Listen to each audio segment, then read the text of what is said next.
Brick vehicles. एक गांव में दीपू नाम का एक बच्चा हुआ करता था। दीपू के पिता वेंकट मिस्त्री के तौर पे काम करते थे। दीपू शादी होने के कई सालों बाद पैदा हुआ था, इसलिए उसकी माँ दिव्या और पिता वेंकट दीपू को बहुत लाड़ प्यार से देखते थे। इस वजह से दीपू बिना कोई काम काज किए आलसी बन गया था।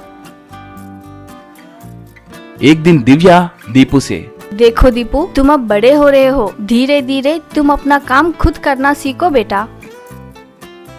माँ, आपके रहते हुए मेरे काम करने की क्या जरूरत है, बोलो। थोड़े दिन बीते। दिव्या वेंकट एक शादी के लिए रिश्तेदारों के घर जाकर घर लौटाते वक्त उनका एक्सीडेंट हुआ। उस दुर्घटना में दोनों की मौत हुई। अब दीपू अनाथ हो गया। दीपू को अब क्या करना है कुछ समझ नहीं आया। दीपू अपने मामा राजेश के घर गया। दीपू को घर के बाहर ही रखकर, क्यों रे दीपू, ऐसे क्यों आना पड़ा?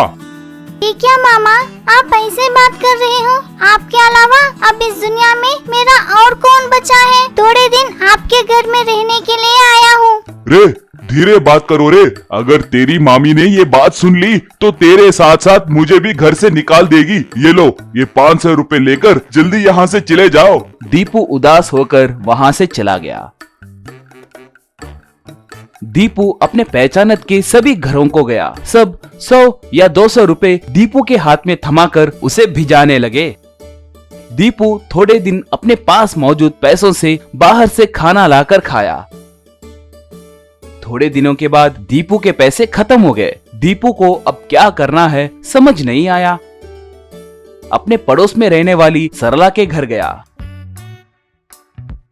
दीपू सरला से जो बीता वो सब बताया। चाची, मुझसे मेरी माँ ने बहुत बार कहा था कि मैं अपने काम खुद करूं, मगर मैंने उनकी बात नहीं सुनी। वो भगवान मुझे इतनी बड़ा सजा देंगे कहकर मैंने नहीं सोचा था। आप किसी भी तरह मुझे खाना पकाना सिखाइए। आप साड़ियों का व्यापार करने बाहर जाते हो ना, तब मैं बिट्टू की देखभाल करूँगा। मना मत करो चाची, आपके अलावा मेरा और कोई नहीं है। तुम्हें देखे तो मुझे दया आ रही है। तुम्हारी माँ ने तुम्हें बहुत लाड प्यार से बड़ा किया है। ठीक है, बिट्टू की देखभाल करोगे बोल रहे हो ना, तुम्हें 2 वक्त का खाना खिलाऊंगी। बिट्टू की देखभाल अच्छे से करना होगा। एक दिन सरला बिट्टू को दीपू के पास छोड़कर काम पे बाहर चली गई। दीपू बिट्टू को खिलाने लगा। शाम को सरला घर आकर देखी पूरा घर शांत था। सरला आश्चर्य में पड़ गई। इसे इतना खामोश रहते हुए मैंने कभी नहीं देखा रे। मैंने सोचा था कि अब तक तुम दोनों मिलकर घर में तोड़फोड़ शुरू कर दिए होंगे।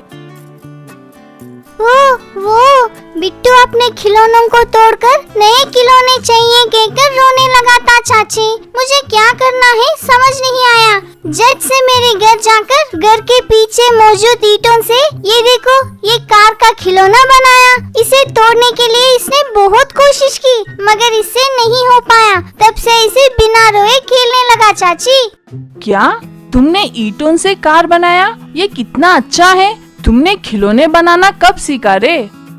पता नहीं चाची, बिट्टू जोर से रोने लगा तो मेरा दिमाग काम नहीं करने लगा। कुछ न कुछ करके उसे चुप करवाने के लिए सोचा। ये देखो, इस कार के खिलौने को तैयार किया।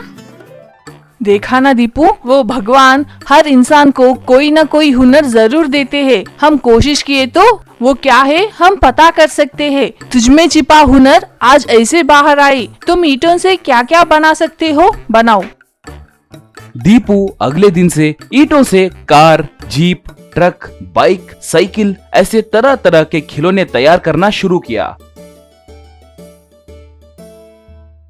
सरला उन सारे खिलौनों को ठेली पे रखकर बेचना शुरू की। वो खिलौने बहुत अच्छे दिखने के कारण लोग उन्हें खरीदने लगे। एक दिन सरला दीपू को स्कूल में भर्ती करवाई।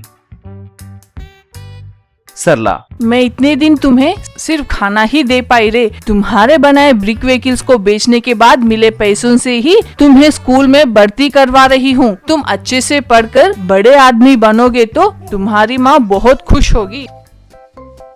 आज से आप ही मेरे माँ हो। सरला बहुत खुश हुई।